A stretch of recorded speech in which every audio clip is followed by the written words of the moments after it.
Buenos días. ¿Pueden confirmar si están viendo mi pantalla, por favor? Buen día, profe. Sí se ve, profe. Muy bien. Hoy día vamos a desarrollar la unidad número 6. eh, perdón, es referente a energía. Al finalizar de esta unidad, ustedes estarán en la capacidad de poder abordar la evaluación que está planteada en Blackboard sin ningún inconveniente. Bien, vamos a abordar este tema de la energía de este marco, más que todo teórico conceptual. No vamos a hacer extensos cálculos, ¿no? Porque también en este tema sí podemos encontrar que hay mucho material con cálculos que realizar y todo eso, ¿no? Sobre todo desde el contexto de los que están intentando postular a una institución de formación. No, acá vamos a contextualizar y agenciar que quede mejor. Bien, el concepto típico que nosotros tenemos o que nos han enseñado en el colegio, ¿no? Es que la energía, ¿no? No se crea ni se destruye, ¿no? Solo se transforma. Es el concepto o la forma más intuitiva de poder comprenderla. En realidad es más complejo que eso, ¿no? En realidad la estructura misma de la materia, que son los átomos, y los átomos mismos también tienen sus propias estructuras, ¿no? Tiene partes, alrededor de él hay electrones que están en una especie de órbita, una órbita cuántica. Dentro del mismo átomo están los núcleos, que a su vez tienen otras partes como el neutrón, protón y partículas subatómicas más pequeñas todavía y incluso hasta el día de hoy, a la fecha de hoy, en proceso de investigación, ya que de eso se encargan los famosos aceleradores de partículas, ¿no? Que tratan de estudiar qué más hay ahí, de comprender la naturaleza. La energía se manifiesta en distintas formas. Una de estas formas, por ejemplo, es la energía mecánica, de la capacidad que tienen los cuerpos de efectuar un determinado trabajo, entendiendo un trabajo como una serie de acciones, como mover, arrastrar, alzar, esforzar, etc. Entre las formas de energía mecánica vamos a tener la energía cinética. La energía cinética es la energía que están consumiendo los cuerpos que experimentan el fenómeno del movimiento. ¿Ok? La energía que experimentan los cuerpos cuando se están moviendo. Y tenemos una ecuación por acá que nos dice que la energía cinética es igual a un medio de la masa por la velocidad al cuadrado. Bien, eh, la unidad de energía, no sé, así como la fuerza se mide en newtons, así como la aceleración se mide en metros por segundo al cuadrado, así como la masa en el sistema internacional se mide en kilogramos, la energía también tiene distintas unidades de medida. La unidad mecánica o la unidad que más se utiliza es el joule, se escribe así, joule, perdón, se escribe así, joule, y miren, se representa por una letra J mayúscula, ¿ya? Entonces, una forma de representar la magnitud de la energía es por joules. Joule se escribe y se representa simbólicamente por la letra J, J mayúscula. ¿Y a qué es igual un joules? Bueno, un joules de energía es igual al producto de la masa, o sea, kilogramo por metro por metro por segundo al cuadrado. O sea, es masa por longitud por aceleración. ¿Okay?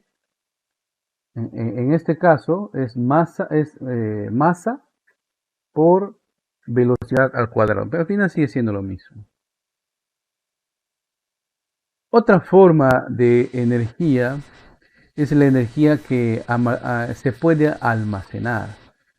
Esa forma de almacenamiento de energía, hablando desde el punto de vista de energía mecánica, puede ser a través de cuerpos que están suspendidos a cierta altura. Esa altura en cuestión, ¿no? La medida de esa altura a la cual está suspendida un cuerpo, de por sí ya representa una energía potencialmente utilizable. La energía potencial, a diferencia de la energía cinética, no es la que en ese momento se está utilizando, sino es la que posiblemente, potencialmente, como su nombre dice, se puede utilizar. Así como a veces encontramos, ¿no? Jóvenes, niños, deportistas que tienen potencial, ¿sí? En el futuro, y sigue practicando y desarrollando sus habilidades, pues puede ser un profesional, ¿no? Igual acá. Dentro de la energía potencial vamos a diferenciar dos. La que normalmente se almacena dentro, por ejemplo, de los resortes. Los resortes son un instrumento, ¿qué digo instrumento? Es un aparejo realmente de metal que tiene una propiedad. Al momento de estirarse o de comprimirse a una longitud límite o determinada, ¿no? Tiene la propiedad de que retornan a su punto inicial. En muchas cosas domésticas, en nuestro día a día podemos ver los resortes, ¿no? Están en los paraguas, por ejemplo, en los sistemas de amortiguadores de las motos, de los motocar. Ahí están los resortes, que también es una forma de almacenar energía. ¿Okay?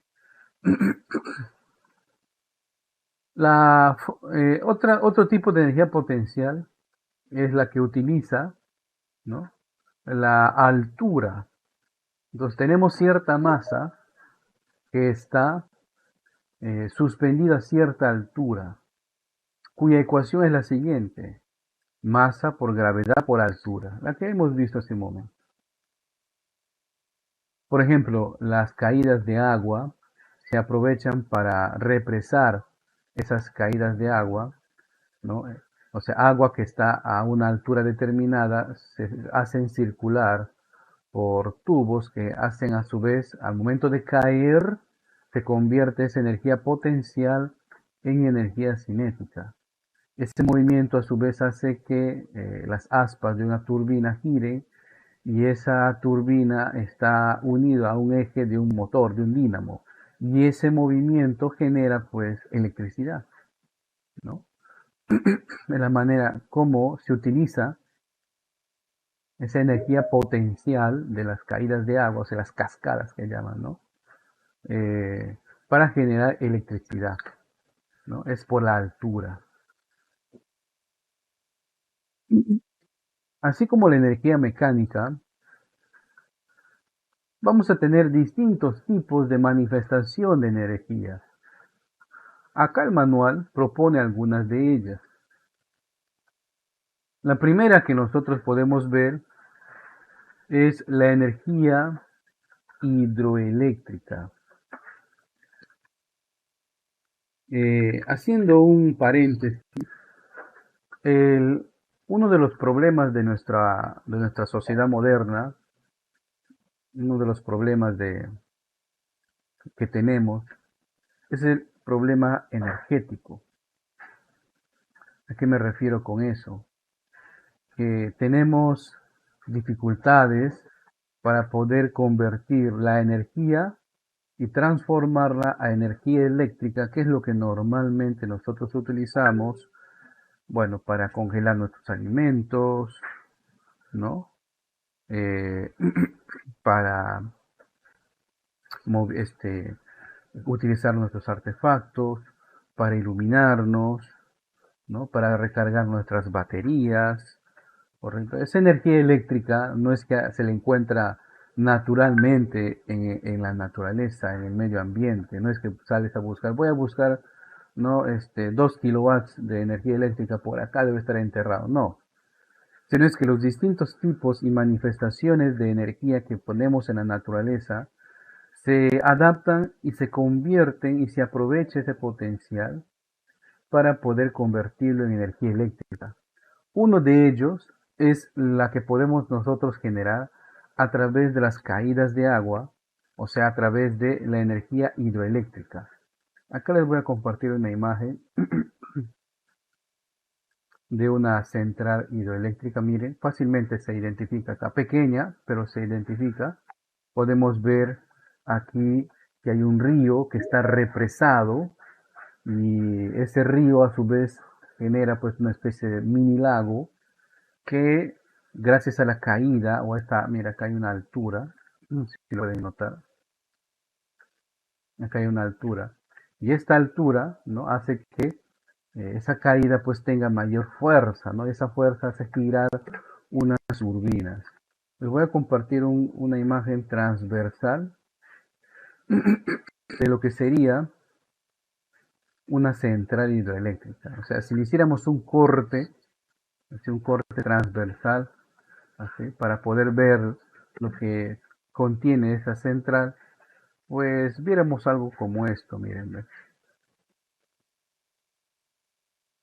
Ahí está, fíjense.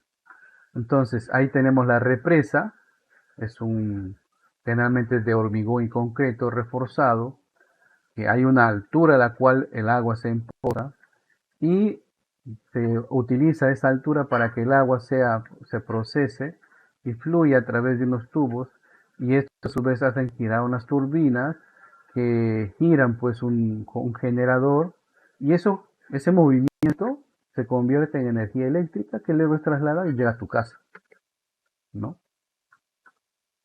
Entonces de esa manera se utiliza las centrales de energía hidroeléctrica, pero no es la única. Hay otra más, por ejemplo, que es la energía eléctrica que se obtiene, se transforma a partir de las corrientes de aire, ¿no? La energía eólica, ¿no? Permítame compartirles una imagen de, por ejemplo, cómo se aprovecha esta energía, ¿no? En lugares donde naturalmente el aire está, ¿no? Corriendo o circulando o fluye el aire, ¿no? Se ponen unas enormes turbinas, como acá, por ejemplo, miren, esto es en un país europeo. Miren la imagen. Acá podemos ver estas, fíjense, miren, tomen de referencia el tamaño de este camionzote. Y fíjense la altura que tienen estas torres y sus hélices, miren. Entonces giran y ese movimiento de, de, de esta hélice, acá hay un corte, acá hay una imagen, por ejemplo, de qué es lo que tiene en su interior. Fíjense, ya vamos ahí está, miren. En su interior, ¿no? Estas enormes hélices tienen un juego de engranajes que hacen girar un dínamo, o sea, de un generador, y este generador al momento de girar, pues genera un flujo de electrones y, hombre, se genera corriente eléctrica, esta corriente eléctrica se lleva hacia una central. Fíjense que el principio para generar la corriente eléctrica es bien simple, siempre hay esta parte.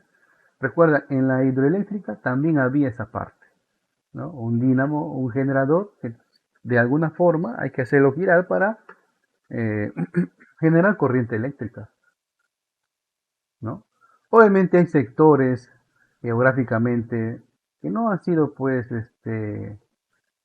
no son muy generosas las corrientes de aire en esos lugares. Como, por ejemplo, si quisiéramos poner esto en la Amazonía del Perú, pues hay corrientes de aire, sí, pero son muy leves y no es constante el flujo en el transcurso del tiempo, ¿no? Salvo algunas épocas donde el clima está ventoso y luego pues se desperdiciaría esta forma, ¿no? Pero sí hay lugares donde no hay cadenas montañosas, por ejemplo, y normalmente hay corrientes de aire casi todos los días del año. Entonces se genera electricidad de esa forma. Eh, Tener en cuenta que tanto, esto ha sido una advertencia y es algo extra, que tanto la forma de generar mediante las caídas de agua, o sea, las hidroeléctricas, como utilizando aspas de molino para las corrientes de aire, si bien es cierto, son formas de generar electricidad de manera limpia, porque no quemamos combustibles fósiles, carbón, gasolina, petróleo, diésel, pero eso no quiere decir que no afecte al medio ambiente. Ojo, sí tiene un efecto al medio ambiente. Por ejemplo, las hidroeléctricas, al momento de represar un río, genera lagos, a veces de gran extensión, que terminan afectando la flora y fauna de ese sector, ¿no? Por ejemplo, acá en Quito hace muchos años se debatía, ¿no? El impacto ambiental de un proyecto de hidroeléctrica se quería proponer por acá, por el río Napo, ¿no? Entonces, ustedes saben pues que en la Amazonía hay migración de peces, que acá le llaman mijano. ¿Cómo se afectaría eso? ¿No? Y en los países donde han sembrado pues estos molinos de viento, se notan cierta reducción en la fauna de ciertas especies de aves. Y esas especies de aves a su vez, por ejemplo en Holanda, se notó esta reducción inicial y esto a su vez hizo de que haya una proliferación muy notoria de cierta cantidad de insectos que eran consumidos por estas aves. No, fíjense cómo toda la naturaleza siempre está relacionada. Así que no crean de que como es limpia, no afecte al medio ambiente. Sí termina afectando al medio ambiente. ¿Ah? No hay ninguna, hasta el momento, forma de generar energía para nuestra sociedad que no implique, ¿ya? Que no implique este, afectación al medio ambiente. Y el otro es la energía química. La energía química, como su nombre dice, es la energía que nosotros podemos convertir en eléctrica a través de procesos químicos. Uno de ellos, por ejemplo, es utilizar baterías, ¿no? O, como ustedes pueden llamar, pilas.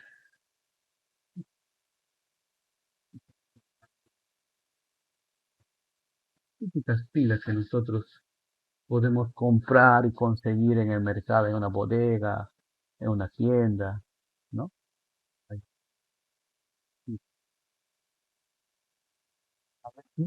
La tecnología con la cual están hechos estas baterías o pilas son un tanto eficientes y nos permiten recargarlas, o sea, que no es de un solo uso, ¿no? Porque la mayoría de las pilas portátiles son de un solo uso y bueno, se descarga y hay que echarlas a la basura, ¿no? Y la norma dice que se tienen que tirar o arrojar o botar en lugares especiales para hacer pues luego, para procesar ese desecho.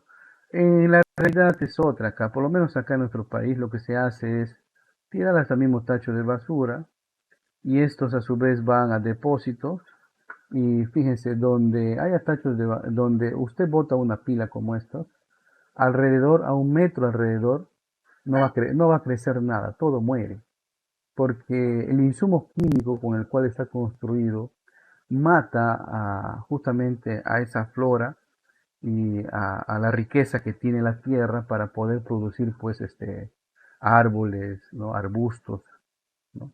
Entonces es muy tóxico, además es peligroso. Y cuando decimos también energía química, ¿ya? Eh, ¿no? Voy a compartirles acá un ejemplo de una central termoeléctrica, miren, que es la que utilizamos acá en la Amazonía, ¿ya? Nosotros utilizamos acá en la Amazonía, por lo menos acá en Quito, utilizamos o producimos nuestra energía eléctrica a través de la quema de combustible. Acá hay un proceso.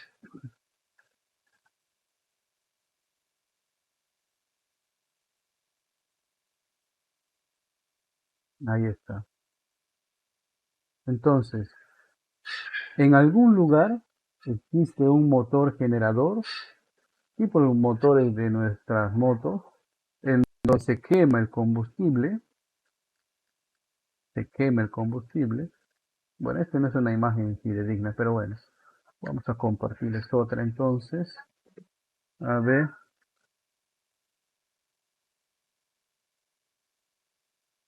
acá está. Pues, por ejemplo, acá se quema diésel, ¿no? Nosotros podemos ver la antigua infraestructura del Electro Oriente, tienen estas máquinas, miren. Algo así es su infraestructura. Entonces acá se quema combustible, que normalmente es petróleo, y lo que se logra con esto es que, igual que en una moto, igual que un generador que ustedes pueden comprar, se quema gasolina, ¿no? Y se convierte en energía eléctrica. ¿Por qué se hace girar ese motor? Esto pues tiene un alto poder contaminante, ¿no? Está además que acá pues no se va a terminar afectando 100% a la naturaleza, ¿no? Nosotros acá en Quito por lo menos somos una red aislada, quiere decir que no estamos conectados a la red eléctrica nacional, entonces generamos nuestra electricidad mediante la quema de combustibles fósiles. Generalmente es diésel, petróleo, ¿ya? Eh, y bueno, creo que acá pagamos una de las energías más costosas del país, si no es la más costosa en sí. Ahí está, ¿no? Bueno, no es la única forma de generar energía, ¿ya? No es la única, hay más formas de generar energía. Otra, por ejemplo, es la geotérmica.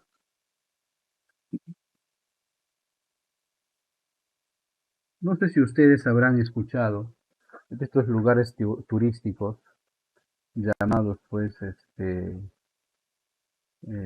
los baños del Inca, ¿no? O si por ahí han escuchado por San Martín, en Moyobamba, hay baños de aguas termales. Eso quiere decir que bajo ese suelo, a kilómetros bajo ese suelo, hay actividad volcánica. Esta actividad volcánica permite, ¿no?, utilizar en otros lugares, en otras partes, permite utilizar justamente el agua que fluye a través de ello. Acá, por ejemplo, estamos viendo una central geotérmica, esto es de Groenlandia, creo, o, o Islandia, no Islandia de acá, sino del continente europeo, que tiene actividad volcánica, ¿no? Y si nosotros hiciéramos un corte transversal del cómo es una central geotérmica, es algo así, mira. Se aprovecha el magma, o sea, la actividad volcánica, ¿no? Y ese vapor de agua se lleva por unas turbinas, por unos tubos, y esos tubos a su vez calientan agua que tienen acá y hacen girar pues este dínamo y genera electricidad. Una de las formas más limpias de generar energía eléctrica, de transformar en realidad la energía, esa energía en forma de calor en energía eléctrica, ¿no? Eh, Tiene mínima afección a la naturaleza, no es que no la tenga, pero es mínima porque en realidad no se necesita una enorme infraestructura para generarlo, y además de eso tampoco es que se generen desechos. El único desecho que se genera es el mismo vapor, ¿no? Y obviamente por su ubicación siempre pues están ubicados estos naturalmente en lugares donde pocas especies y fauna y flora pues lleguen a desarrollarse, ¿no? Raras son los bosques que se puedan formar, ¿no? En sobrefaldas o donde hay actividad volcánica. Bien, en el manual no propone más, pero existe otra forma también de generar energía eléctrica o de transformar esa energía y convertirla en energía eléctrica, ¿no? Que es a través de la fisión de los núcleos del átomo, ¿no? Que le llama energía nuclear, así le llaman, ¿no? Es una de las formas de generar energía muy populares, sobre todo en Europa, eh, ¿no? Porque ahí no hay corrientes de agua, no hay a veces caídas o depresiones, no hay mucho petróleo para que extraigan por ahí. Entonces utilizan un elemento, por ejemplo, cesio, uranio, ¿no? Que hacen que se particione ese átomo y esa partición genera calor. Si nosotros pudiéramos ver un corte transversal, viéramos algo como esto, ¿no? Y una central termonuclear sí es un lugar muy grande, ¿ya? Fácilmente se puede identificar porque tiene unas enormes chimeneas y en su mayoría siempre están cerca a lugares donde haya flujo de agua. Acá miren, acá tenemos una central nuclear. ¿Sí? Ojo, sus reactores no son estas son las chimeneas por donde se expulsa el vapor, ¿no? Sus centrales, sus generadores están acá, son estos domos, ¿no? Estos domos, que lo que hacen simplemente es bien sencillo, es como la central geotérmica, solo que en lugar de calentar el agua por el magma, es la fisión misma que genera calor y esto hace rotar las turbinas y genera pues energía. No hubiera problemas, salvo que esta forma de convertir este calor en energía eléctrica sí tiene desechos, ¿ya? No afecta a la naturaleza mientras que estos desechos no se arrojen o se boten, ¿m? No se arrojen o se boten. Y, ¿por qué? Porque seguramente ustedes habrán leído, visto películas respecto a fugas radioactivas, ¿verdad? El último en el 2012 en Fukushima y antes de eso el que hubo justamente en Ucrania, ¿no? En Chernobyl, en la antigua URSS. Eh, Afecta al medio ambiente, no genera desechos realmente, pero sí los desechos radiactivos tienen que ser cuidadosamente transportados y almacenados, ya que esa radioactividad que presentan, algunas se mantienen activas por 12 años, ¿no? Y las que se utilizaban antes, por ejemplo, las que se utilizaba en Chernobyl, que utilizaba uranio y plutonio, se mantienen activos 1000 años, algunos de ellos, ¿no? Bueno, está ganando popularidad esta forma de generar energía, sobre todo ahorita está el debate abierto en Europa, porque a consecuencia bueno, deben ver las noticias de la guerra, no hay flujo de petróleo hacia estos países y tienen que ver la manera de generar energía eléctrica. Y están pensando nuevamente reactivar estos reactores y posponer la fecha de cierre, porque por ejemplo Alemania había propuesto, ¿no? había propuesto Alemania cerrar sus centrales nucleares, ¿no? En esta década, ¿no? Y por este conflicto, pues ya creo que eso va a quedar desfasado, ¿no? Eh, Esto sobre todo porque los países dependen energéticamente. Uno de los pocos países, por ejemplo, que no dependen de otros para generar su energía eléctrica entre Europa es Francia. Francia es el país que tiene mayores centrales nucleares en la misma Europa, ¿no? Es más del 80% de su energía se genera por las centrales nucleares. y no tiene visto de que vaya a cerrar, al contrario, está creando más nuevos. Bueno, ¿alguna pregunta hasta acá?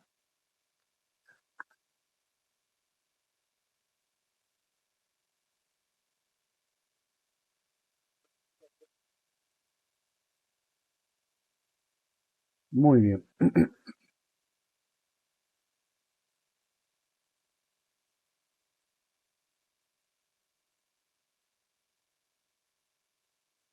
Continuamos entonces. Una de las manifestaciones de la energía es el calor, ¿ya? Y no confundir calor con temperatura. Una de las manifestaciones de la energía es el calor. El calor es la energía interna que tienen los cuerpos. O sea, su estructura interna, sus átomos, tienen energía. Si tienen mucha energía, por ejemplo, hay materiales que irradian luz, porque su estructura interna tiene tanta energía que sus elementos chocan entre ellos y ese choque desprende un fotón de luz. Ejemplo, cuando se calienta un metal, ustedes habrán visto, el metal se pone rojo, emana luz, ¿verdad? Porque interiormente sus átomos se han energetizado, han ganado tanta energía que están emanando esa luz, ¿no? Nosotros también tenemos una sensación térmica que le podemos llamar pues calor. En realidad nuestro cuerpo tiene sentidos. Uno de los sentidos más grandes es nuestra piel, que tiene la capacidad de poder brindarnos información al cerebro de las variaciones de la temperatura. Tenemos frío, tenemos calor, ¿no? Es un gran avance de la evolución que hayamos tenido esto, porque si no, imagínense, si no podemos sentir variaciones de temperatura, terminaríamos muertos por shock térmicos o de hipotermia, ¿no? No tendríamos con qué defendernos. Cuando hablamos desde el contexto de calor, la manera de medir la energía cambia a calorías, se llama cal. Y seguramente habrán leído este nombre o les sonará este nombre, porque las etiquetas de los alimentos, gaseosas, galletas, ¿no? En todo lo que es industrializado, siempre viene esta forma de, esta información, ¿no? Calorías, ¿no? Es más, la dieta, nuestra dieta, está en base a kilocalorías diarias que debemos consumir, ¿no? Una dieta adecuada dice que debemos consumir unas 2000, ¿no? Sí, 2000 kilocalorías, ¿no? A veces no tenemos control de eso y en unas galletas, en un chocolate, en un caramelo azucarado, pues consumimos más de esa energía, ¿no? Que es en forma de azúcar. Y nuestro metabolismo lo que hace pues es almacenar esa azúcar en forma de grasa. Entonces, también ya acá hay que desmitificar que si te comes grasa vas a generar grasa. No, en realidad lo que genera la grasa en nuestro cuerpo es primero la genética y segundo es la cantidad de azúcar que consumas. Profe, yo no como azúcar, yo me cuido de eso, mami, pero sí comes pan, por ejemplo, harina o derivados de la harina. Y dentro de nuestro cuerpo el metabolismo hace que esa harina no se convierta en azúcar y sea almacenado en forma de grasa. Pero bueno, la forma de medir el calor es mediante esta ecuación. Es masa multiplicado por el calor específico multiplicado por la variación de la temperatura. No confundir temperatura con calor, ¿no? La temperatura se mide, que es una escala, ¿no? De la medición o la variación térmica. Hay varias escalas para medir la temperatura. Acá en Sudamérica, en el Perú, se utiliza el grados Celsius, ¿no? En Europa y en Estados Unidos, Fahrenheit. Y dentro de los laboratorios de investigación o en el mundo de los que estudian los astros, los cosmonautas, ¿no? Los científicos que estudian el universo, ellos manejan otra escala. Acá el manual nos permite ver cuáles son esas escalas. Aquí están, ¿no? Tenemos el Celsius, Fahrenheit, Kelvin y Röntgen, que se llaman escalas absolutas, ¿no? Y todo esto no es otra cosa más que fracciones de equivalencia cuando nosotros querramos hacer conversiones de una escala a otra. Podemos fácilmente verlas en estos ejemplos que están desarrollados en el manual. Para medir la variación de la temperatura se utilizan instrumentos o sensores. Antes se utilizaba nuestro propio sentido, luego se utilizó los termómetros de mercurio y ahora pues tenemos termómetros digitales. Es más, tenemos termómetros que funcionan mediante un rayo de luz láser, ¿no? Que apunta un rayo de luz hacia nosotros o hacia lo que queramos medir y nos dan el valor de la temperatura, ¿no? Hemos avanzado en eso. El calor específico, el CE, es una medida innata de los materiales de los cuerpos, ¿ya? Un valor elevado hará de que ese cuerpo se tome un tiempo para poderle alterar su temperatura.